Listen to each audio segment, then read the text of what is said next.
قال ربکم ادعونی استجب لکم ان الذین یستکبرون عن عبادتی سیدخلون جہنم داخرین.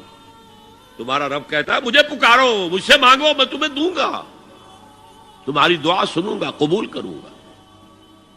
اور جو بربنائے تکبر مجھ سے نہیں مانگتے وہ جہنم میں داخل ہوں گے ذلیل و خوار ہو کر. حضور نے ایک بات مجھے متن یاد نہیں ہے، بہت پیاری فرمائی. دیکھو انسانوں سے تم مانگتے ہو کچھ تو ایک دفعہ تو اس کے ماتھے پر تیوری پر بل پڑ ہی جاتا ہے، یہ کیوں میرے سامنے ہاتھ سوال کیا، کیوں مجھے اس سے مانگ رہا ہے، چلیے بعد میں کچھ وہ دے ہی دے، لیکن ناگوار گزرتا ہے. ارے اس سے مانگو جو کہتا ہے کہ مجھ سے مانگو اور میں دوں گا. وہ نہ مانگنے پہ ناراض ہے، اس سے نہیں مانگتے. رات کے آخری ساعتوں میں، یا جسے آپ کہتے ہیں the small hours of the morning, حدیث میں آتا اللہ نزول اجلال فرماتے، جس کو ہم نہیں جانتے کیسے نزول ہوتا ہے.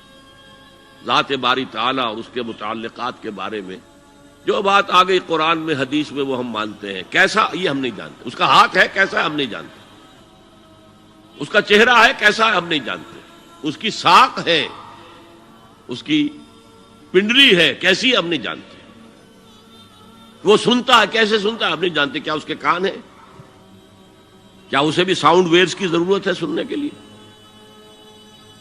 وہ دیکھتا ہے کیسے دیکھتا ہے ہم نہیں جانتے،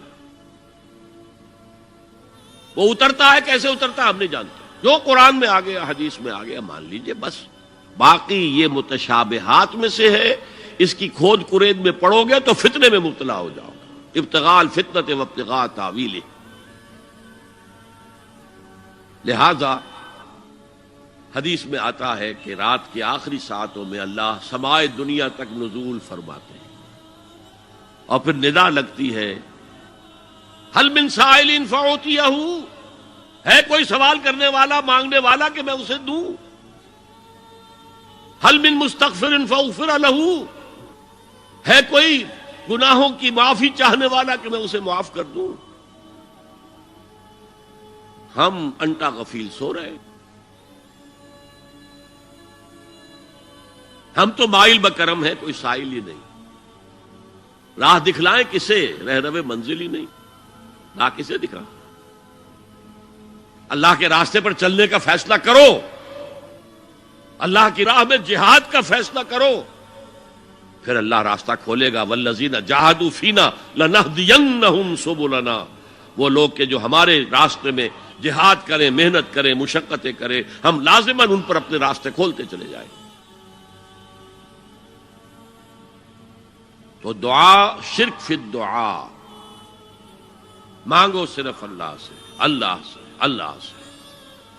وہ چاہے کسی فرشتے کے ذریعے، چاہے کسی فوت شدہ ولی اللہ کی روح کے ذریعے سے، چاہے کسی کو بھی نہیں، براہ راست اپنے حکم سے. اس کی تو قدرت ہے، جو چاہے کرے. کن فیکون. وہ جیسے بھی ہو وہ آپ کی ضرورت پوری کرے گا. وہی ہے جو کہ مشکلات کو حل کرنے والا ہے، وہی ہے کہ رزق دینے والا ہے، وہی ہے